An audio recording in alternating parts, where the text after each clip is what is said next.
Hey everyone, it's Chris from JugglingSecrets.com, and in this video you're going to learn how to do the 3-ball shower. That's this pattern right now.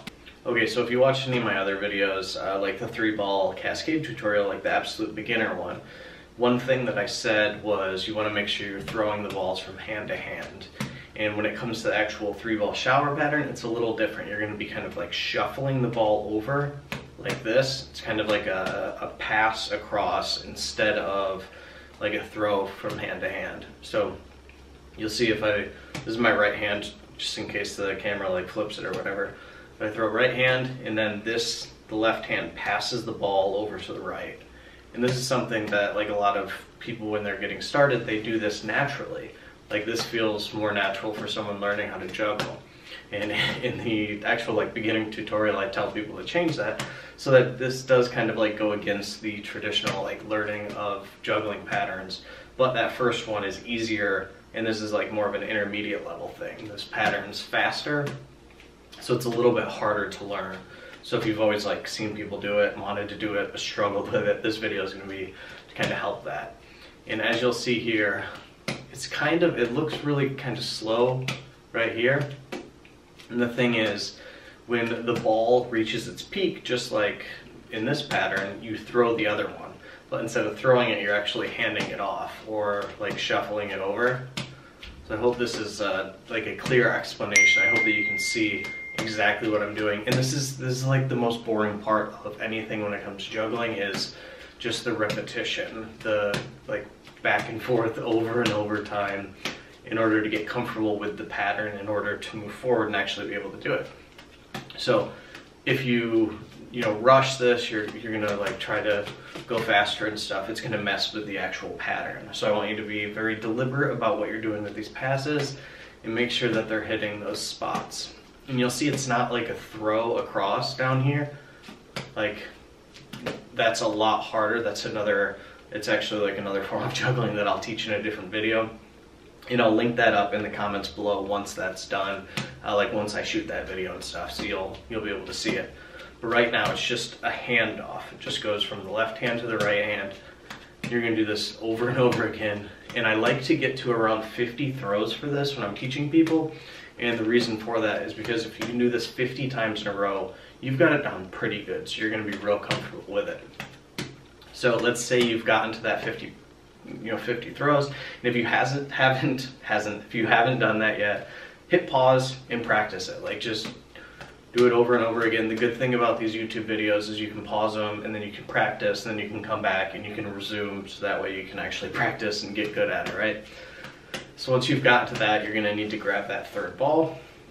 And for this, you're going to see that the same thing happens, right? So you pass, and you'll notice the other ball's just standing in the hand right now. Not standing, but just sitting in the hand. So this is where it actually gets really hard, and the reason for it is because you have to go a lot faster. And I want you to take into account the height of where the ball actually goes and the speed that this happens. So I'm going to do a couple different examples so you can see it, and you'll see like the height variance and how fast it actually goes. So you'll see this is a little higher on the screen right now, and then when you get lower, it's like you probably notice like I concentrate much more because it's a smaller space. So you want to make sure you find an area that's like, for me it's around here, like at least just a little bit above my head, and this will give you some time in order to actually pass across. But that's getting ahead of myself. So you've done the first one, right?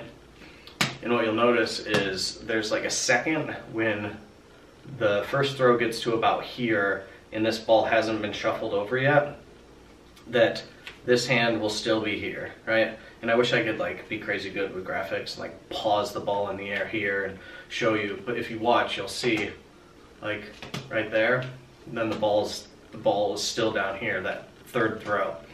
So what happens with that is you want to make sure you throw, right? Throw. So in this case, it's 2 throws with the right hand before the left hand gets shuffled over. Just throw. And you'll see that was 3 throws, right? That's it. You can kind of see the pattern starting to form. So throw, pass. Throw, shuffle.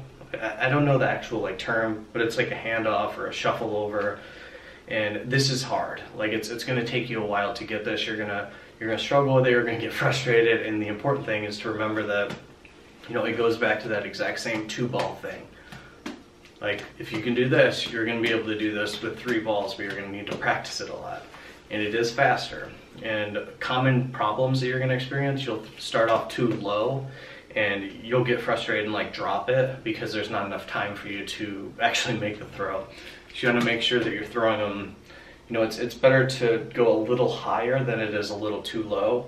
And if you've juggled for any length of time, like, you know, throwing too high is really difficult because they can go all over the place. Okay, so what you want to do is you want to pick the spot that's up here, and you want to just aim to hit it every single time.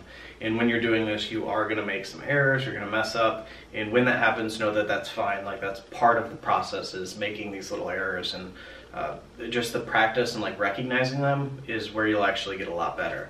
So we're going to pick that spot, we're going to aim for it, and we're just gonna do 3 throws, right? Not gonna go overboard and try to do like 50 throws to start, because this is like for the absolute beginner learning this.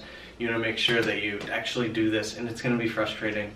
But the thing is, doing these, the throw, and then like the shuffle over, it's going to make it a little bit easier when you get like to the 4th throw, the 5th throw, the 6th throw and stuff. And the reason for that is because you're hitting those spots to begin with. And as I mentioned in the other video, like, the throw is actually much more important than the catch. So focus on hitting that spot every single time. And when you do this, it's gonna make it a lot easier. You'll see here I'm doing right, and then like the shuffle over. So right hand, left hand passes. Right hand. And you can see that it's like it's a little shuffle from hand to hand. It's not like a throw from like this. If I do this, it would be really hard because you're throwing from like too far away. It's just too difficult. So it's the handoff, right? So practice this over and over again until you get good with it, until you get comfortable with it. And like I mentioned earlier, around 50 throws, if you can do that with 1, 2, then the pass, and you've got it. If you can do that 50 times in a row, you'll be really comfortable with this. And then the next thing is just continuation of it. It's just doing the 4th throw, trying to get to, is that 4? Yeah, 1, 2, 3, 4. So right, 2, 3, 4. And each of them is just, you know, the handoff and hitting the spot. If you watch the pattern, you'll notice that it's not the exact perfect spot every time, because none of us are going to be like robots and perfect about everything.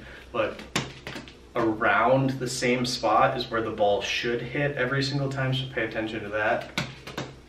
And I'm trying to see like on top of the camera to make sure it looks clear and stuff, but when you do this, just remember that it's going to be like the perfect practice. It's going to help you get better at this. So doing those 3 throws, like the first couple 3, the first, does that make sense? The first 3 throws, making sure they hit that spot, and then going to the 4th throw, making sure they all hit that spot, that the whole pattern remains intact. And one thing you can do is, if you can get like a little tripod or something to hold your phone, and you can record yourself, you can see where you're making the errors. And when this happens, you'll notice maybe it's like the first throw is like way over here or too low or something. And you'll be able to see for yourself where the error actually occurs. I do this a lot, and I did this when I was like, when I first got a camera when I was younger, and I was able to see where the errors were. And then, you know, from that you can kind of fix them.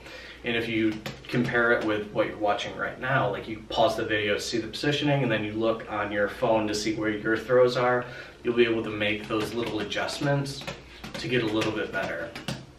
So once you do that, it's all about just keeping that pattern going. It's just keep making those throws and those passes.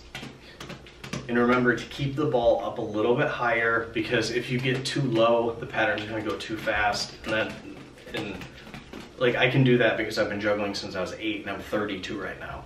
So that's like, and even then I get like a little nervous because it's too fast for me.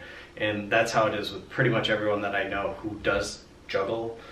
They're the professionals and stuff, people who are like incredibly gifted with this, who can do this stuff like with their eyes closed and all of that. But for beginners like you and me, we're ultimately just going to be picking and trying to find like the comfort zone for our patterns. You'll see here like my eyes are focused on the spot that I'm trying to hit, and then making sure that the ball hits that spot every single time. So you can practice this and then let me know down in the comments below if this is helpful for you, and if you have questions about any other juggling patterns that you want to learn. If I can do them, I'm going to shoot a video and record it, and then I'll upload it onto this channel. So give it a thumbs up if this is valuable for you. Subscribe to the channel so that you can see more. And as I said earlier, if you have questions or anything, leave them in the comment section below, so that way I can create videos to kind of address them and hopefully get everyone learning the things that I've learned through juggling. And if you have questions or anything, JugglingSecrets.com is being built up to be like a home base for all of this stuff, where all like the recommended things and stuff are. So thanks for watching, and I'll see you in the next video.